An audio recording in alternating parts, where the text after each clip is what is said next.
तो मेरे भाई हालत ये है कि ये जो फरवरी महीना है देखो मैन सिटी के लिए भी बहुत टफ है और रियल मैड्रिड के लिए भी बहुत टफ है, क्योंकि मैड्रिड डर्बी खेलना है जो हो गया, उसके बाद सिटी के साथ 2 मैच खेलना है, बैक टू बैक कुछ मैचेस भी और भी खेलना है। तो ये जो फरवरी महीना है इसको सर्वाइव करना पड़ेगा मेरे भाई। अगर ये महीना सर्वाइव कर लिए तो मार्च महीना हमारे लिए अच्छा हो सकता है। और इस महीने में इतना इंपॉर्टेंट मैच तो है, और सबसे इंपॉर्टेंट चीज़ है कि सबसे जो इंपॉर्टेंट प्लेयर्स है हमारे रूडिगर, वो भी मेरे भाई इंजर्ड। और सबसे पहले ये भी बात का खुलासा मैं कर देता हूँ कि लूकास वास्केस भी इंजर्ड हो गया मेरे भाई, एंड लूकास वास्केस सिटी के दोनों लेग में अवेलेबल नहीं होगा। अब इसको नेगेटिव पॉइंट बोल सकते हो या फिर पॉजिटिव पॉइंट बोल सकते हो, इसका भाई मेरा कोई आइडिया नहीं है। अकॉर्डिंग टू मी थोड़ा बहुत पॉजिटिव पॉइंट तो है। ऑब्वियसली मैं किसी का इंजरी को सेलिब्रेट नहीं करना चाहता, ऑब्वियसली अपना प्लेयर हो या फिर ओपोनेंट का प्लेयर हो, लेकिन लूकास वास्केस नहीं खेलेगा तो कहने के एक पॉजिटिव वाइब रियल मैड्रिड के लिए होगा। देखो पिछले मैच की अगर बात करें, दोनों मैच के ऊपर हम लोग थोड़ा बहुत बात करेंगे जो आने वाला है और जो हो चुका है 2 दिन पहले। देखो पहले अगर मैड्रिड डर्बी के ऊपर हम लोग बात करें तो ये मैच 2 हाफ का था। पहले हाफ में भैया हम लोगों ने कुछ किया ही नहीं। I think that is the worst Real Madrid performance of the whole fucking season. पहले हाफ में लग रहा था मेरे भाई कोई गेटाफे भी नहीं भाई, कोई लास पाल्मास या फिर कोई सेकंड डिवीजन कोई टीम खेल रहा है। एटलेटिको मैड्रिड भैया अटैक पे अटैक कर रहे हैं, हम लोग बॉल पोजीशन गिव अवे कर रहे हैं, 2 यार्ड का पास नहीं हो रहे, 3 पासेस नहीं हो रहे, पासिंग एक्यूरेसी कितना 82 या फिर 83% हो गया था। सबेस का बहुत गंदा, जूड बेलिंगहम भाई मैं उसको जिनेदिन बेलिंगहम कहता हूं, मतलब कितना खत्म, कितना बोरिंग परफॉर्मेंस। विनीशियस नहीं दिख रहा था मोमेंटम में, रॉड्रिगो हेयर एंड देयर कुछ कोशिश कर रहा था, लेकिन पूरे हाफ में भैया मेसअप था। प्लानिंग बोले या फिर एग्जीक्यूशन बोले मेरे को कुछ समझ भी नहीं आ रहा था। ऊपर एटलेटिको मैड्रिड के बाद 2-3 मौके आ गए थे, एक पेनल्टी तो मिला, इस पेनल्टी के ऊपर कंट्रोवर्सी वगैरह था, लेकिन अकॉर्डिंग टू मेरे भाई there was a soft penalty. लेकिन ये सॉफ्ट पेनल्टी आज के टाइम में दिया जाता है तो उसके ऊपर मेरा कोई बहाना या फिर एक्सक्यूज होगा नहीं कि भाई ये पेनल्टी क्यों दिया गया। इस तरीके से ऐसे बहुत सारे सॉफ्ट पेनल्टीज मैंने देखा है कि दिया गया है, लेकिन ये चीज है ये पेनल्टी दिया भी नहीं जाता कभी कभी। तो भैया ये रेफरी के ऊपर, मूड के ऊपर है कौन सा पेनल्टी दिया जाएगा कौन सा पेनल्टी नहीं दिया जाएगा, इसके ऊपर मैं डिस्कशन करना उतना नहीं चाहता। लेकिन टोटल मिला के पहला 45 minute Real Madrid La Liga का एक क्वालिटी टीम है, ये तो पता नहीं चल रहा था, पता भी नहीं चल रहा था कि अंदर इतने अच्छे अच्छे प्लेयर्स है। लेकिन चीज क्या है, मैंने बोला 2 हाफ का ये मैच था। पहले हाफ इतना बोरिंग, इतना घटिया गया, लेकिन सेकंड हाफ में हम लोगों ने कमबैक किया, ये भी काबिल तारीफ है। मतलब रियल मैड्रिड के बाद ये क्षमता है मैच के बीच में मैच का पासा पलट सकते हैं। सबायत भैया टोनी क्रूज बन गया अगले हाफ में, लुका मॉड्रिच आया, लुका मॉड्रिच भी हेयर एंड देयर काम वगैरह किया, जूड बेलिंगहम ने अच्छा परफॉर्मेंस किया, विनीशियस ने अपने आप को अनलॉक किया, रॉड्रिगो के भी हेयर एंड देयर अच्छा परफॉर्मेंस था, एम्बापे ने गोल स्कोर किया पहले मैड्रिड डर्बी में। फेडे वेलवर्दे स्पेशली फर्स्ट हाफ में मेरे को बहुत स्लोपी दिख रहा था, 2-3 जगह पे पोजीशन गिव अवे कर रहे थे।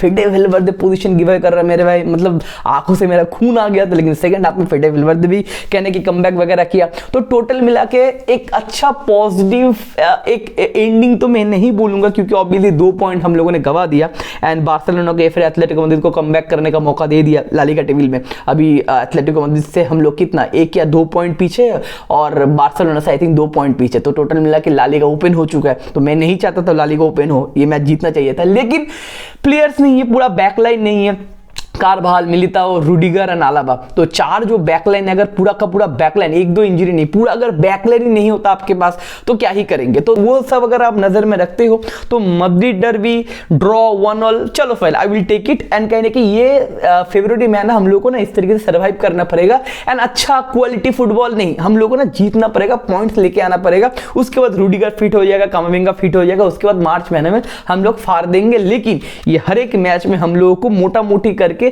रिजल्ट अपने पास रखना पड़ेगा। और इस मैच में अगर 2 स्पेशल में मेंशन करना चाहता हूं, देखो चुआमिनी का भी हेयर एंड देयर ठीक ठाक ही परफॉर्मेंस था, मतलब वो जो करता है, मतलब पेनल्टी तो दे दिया। उसके बाद देखो सेंटर बैक चुआमिनी है नहीं, उसके ऊपर मैं बातचीत नहीं करना चाहता। उसका एवरेज भी अगर गेम जाए तो भी अच्छा है, क्योंकि हम लोग अगर एवरेज गेम जाता है, अगर कोई हाउलर नहीं करता तो भैया चुआमिनी के अकॉर्डिंग टू मी अच्छा परफॉर्मेंस है, क्योंकि वो सेंटर बैक के जगह पे क्या करेगा मेरे को पता नहीं। लेकिन अगर 2 स्पेशल जो मेंशन में करना चाहता हूं, पहला पॉइंट है राउल एसेंसियो। देखो भाई कार्लो अंचेलोत्ती मेरे भाई, मैड्रिड डर्बी बैकलाइन में कोई भी नहीं है।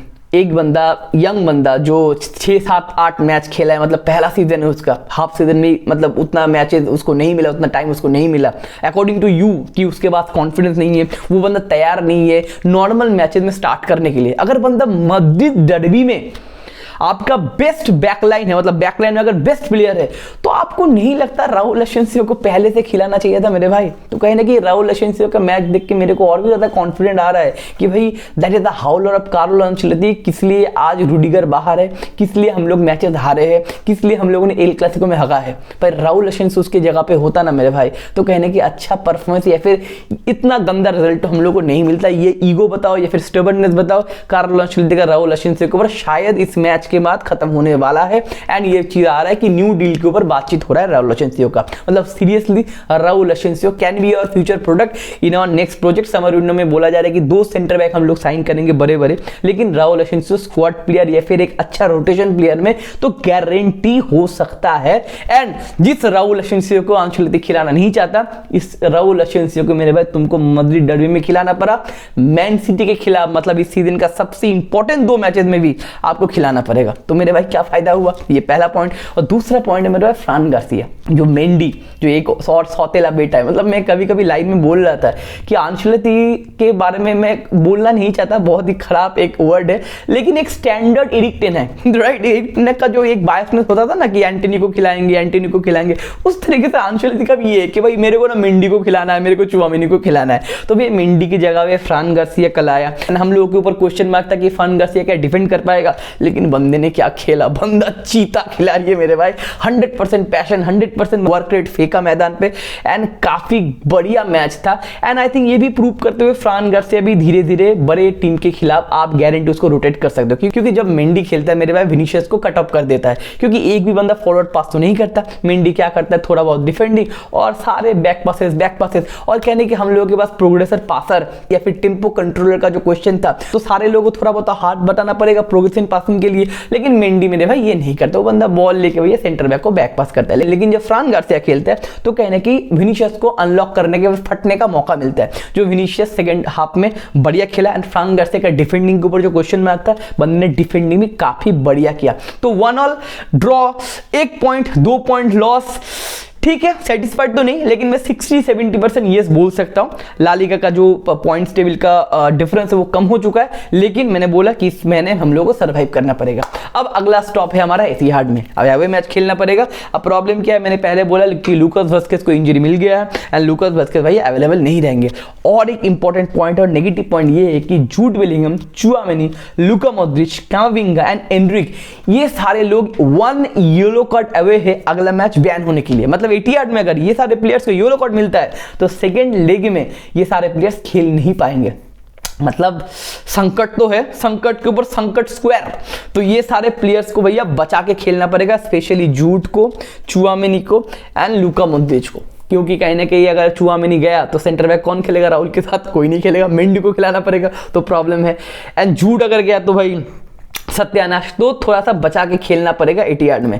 एंड सबसे इंपॉर्टेंट चीज क्या है, राइट बैक कौन खेलेगा? ये ऑफिशियल न्यूज आ रहा है कि राइट बैक में फेडे वेलवेर्दे को आपको खिलाया जाएगा। मतलब राइट बैक में फेडे वेलवेर्दे खेलेगा, लेफ्ट बैक में आई गेस फ्रान गार्सिया खेलेगा, और आपके सेंटर बैक का पेयर आपका मिलेगा चुआमेनी और राहुल एसेंसियो। और मिडफील्ड में जो सबायोस, लुका मॉड्रिच या फिर सबायोस, कामाविंगा, एंड आपके ऊपर मिलेगा आपके जूड बेलिंगम और बाकी जो 3 है। तो ये टोटल मिला की चीज। लेकिन एक पॉजिटिव पॉइंट है कि मैन सिटी का भी उतना अच्छा मोमेंटम है नहीं।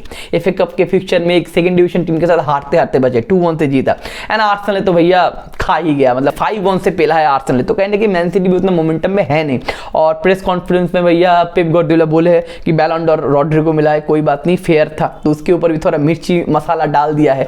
तो विनीशियस अपना रिडेम्पशन करने के लिए जाएंगे कि बैलन डॉर मेरे को मिलना चाहिए था। वो तो हो गया सोशल मीडिया का मजाक की बात, लेकिन सीरियस पॉइंट ऑफ व्यू ये कि दोनों टीम का डिफेंडिंग बहुत खराब है, डिफेंस लाइन है ही नहीं। उनके पास डिफेंसर है लेकिन वो कॉम्बिनेशन प्ले उतना नहीं दिखा पा रहे, हमारे पास तो डिफेंस है ही नहीं।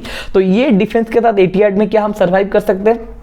क्वेश्चन मार्क, क्योंकि उनके पास भी अटैकर्स है मेरे भाई। फिल फोडेन बताओ, और at the end of the day Holland भाई जिंदा है, उमर मरमूश भी काफी बढ़िया है। उनके जो डिफेंडर है खुशनव, उसने पिछले मैच में गोल स्कोर किया है। उनका जो सेंटर बैक, उज्बेकिस्तान का सेंटर बैक है। तो टोटल मिला के दोनों टीम ही मेरे को एक ही स्टैंडर्ड के लग रहे। थोड़ा मैं एज देना चाहता हूं रियल मैड्रिड को, क्योंकि रियल मैड्रिड का काउंटर अटैकिंग बहुत एक्सपीडी विंगर्स हमारे पास है, और ट्रांजिशन में काउंटर अटैक में ना मैन सिटी बहुत भर भर के गोल खाया है। जो आर्सेनल का काउंटर अटैक है वही संभाल नहीं पाया, लेकिन हमारा काउंटर अटैक तो ज्यादा स्टैंडर्ड है। तो गोल तो बहुत पड़ेंगे मेरे भाई। तो चीज क्या, इस मैच में क्या एक्सपेक्ट करूंगा कि देखो डिफेंस तो हम लोगों से नहीं होगा, गोल तो हम लोग खाएंगे गारंटी, 1 से 2 गोल तो गारंटी खाएंगे।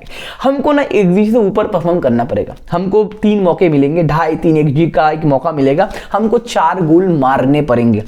गोल हम लोग खाएंगे, प्रॉब्लम नहीं है। कोर्तु अगर थोड़ा बहुत भगवान होता है तो होगा, प्रॉब्लम नहीं है, लेकिन हम लोग 1 से 2 गोल गारंटी कंसीडर करेंगे। चुआमेनी अगर आपके बैकलाइन में है, फेडे वेलवेर्दे अगर आपका राइट बैक है तो भैया छोड़ ही दो, लेकिन हम लोग को ओवर परफॉर्म करना पड़ेगा। विनीशियस, एम्बापे, जूट या फिर रॉड्रिगो, ये 4 प्लेयर्स को मेरे भाई गोल मारने पड़ेंगे, क्लिनिकल होना पड़ेगा। जो एथलेटिको मैड्रिड के वाले मैच में ओब्लैक ने शानदार धागा खोल दिया, क्योंकि सेकंड हाफ में भैया एथलेटिको मैड्रिड को हम लोगों ने मौका ही नहीं दिया। जो फर्स्ट हाफ में एथलेटिको मैड्रिड बहुत डोमिनेट कर रहा था, लेकिन सेकंड हाफ में जब कंट्रोल मिला, भर भर के हम लोगों ने मौका क्रिएट किया। जूट बेलिंगम का 2 हेडर बताओ, रॉड्रिगो का 1 शॉट बताओ, विनीशियस का 1 कर्ल बताओ, लेकिन गोल के अंदर नहीं जा रहा। एक फ्री किक बताओ, ओब्लैक वहां पे भैया भगवान हो गया था, लेकिन ये ओब्लैक जैसा भगवान मैन सिटी में है नहीं। और हम लोगों ने पिछले मैच में मैड्रिड डर्बी में हम लोग क्लिनिकल नहीं थे, लेकिन वो मैच हम लोग जीत सकते थे, लेकिन ये गलती मेरे भाई हमको नहीं करना है। क्योंकि अगर ये सारे प्लेयर्स को अगर ये एक येलो कार्ड मिल जाता है तो कम से कम 2 गोल की डिफरेंस हम लोगों को सैंटियागो बर्नाब्यू आना पड़ेगा। अगर ये सारे प्लेयर्स को हम बचा देते तो भैया सैंटियागो बर्नाब्यू में सिटी को हम लोग पेल देंगे, लेकिन बहुत ही इजी गेम होगा, क्योंकि दोनों टीम का लेवल अभी एक ही जैसा है। मैं थोड़ा बहुत रियल मैड्रिड को प्रेफर करना चाहता हूं। अगर मैं प्रेडिक्शन की बात बोलूं, I will predict 4-2 for real Madrid, लेकिन देखना पड़ेगा कैसे कॉम्पोजिशन खिलाते, फेडे वेलवेर्दे राइट बैक खेलता है कि नहीं, या फिर मिडफील्ड में कामाविंगा स्टार्ट करता है कि नहीं, इसके ऊपर क्वेश्चन मार्क है, तो देखना पड़ेगा। हाई स्कोरिंग मैच होगा ये तो श्योर है भैया, दोनों टीम का डिफेंड बहुत ही ज्यादा गू है। तो ये टोटल मिला के मामला। ट्यूसडे रात को यूसीएल का वॉच अलॉन्ग वगैरह करेंगे। मिलते हैं वॉच अलॉन्ग में, take care, bye bye, see you.